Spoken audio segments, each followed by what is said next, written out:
So today, I'm going to teach you 10 basic tips in videography. So number 1, hindi mo kailangan ng mamahaling equipment para makapag-video ka. You need to be resourceful and you need the skill to do so. Tip number 2, kailangan mong aralin ang different camera shots katulad dito so that alam mo ang appropriate camera shot na gagamitin sa mga scenes na gagawin mo. Taray, may paglaka ng mga persons. Tip number 3, kailangan mong aralin ang different camera angles para malaman mo kung ano nga ba talaga yung appropriate na gamit ng mga ito. Pwede din kasi ito makadagdag sa emotion and mood ng isang scene.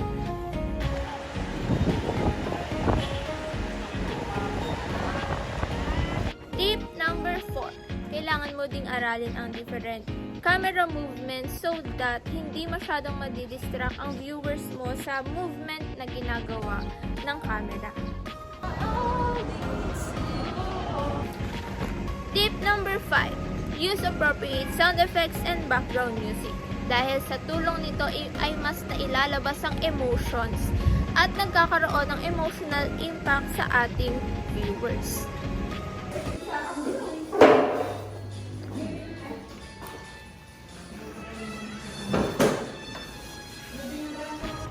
Tip number 6, you can use equipments like tripods or gimbals para mas stable yung mga camera shot na gagawin natin.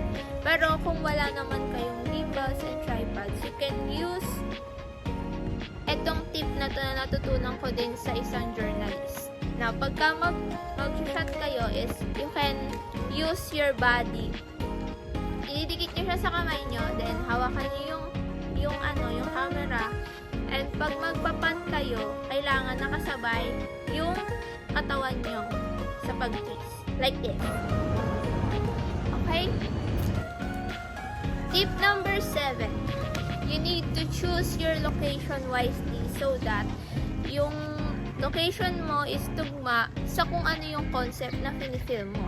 And iwasan din yung so much distraction sa paligid so that yung mga viewers natin is hindi sila madidistract sa nakikita nila sa background ng subject natin. Pares tayo? Bakit? Parang Tip number 8.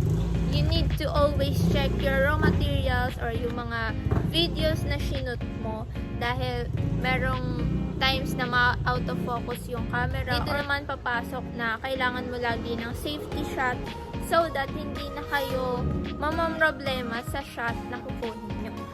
Ba't parang Hi, tinry ko lang. 9. Tip number 9 ay kailangan nyo mag-practice and aralin ng yung mga basic camera shots, angles, and movements so that mamaster nyo sila and maging madali na lang sila sa inyo pagka nasa mismong field na kayo. Tip number 10, last but not the least, you need to enjoy filming. And yung mga guides na binigay like camera shots, angle, movements is just a guide.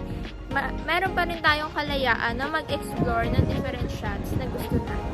So, yan. Sana nakatulong sa inyo ang basic tips in videography. Bye-bye!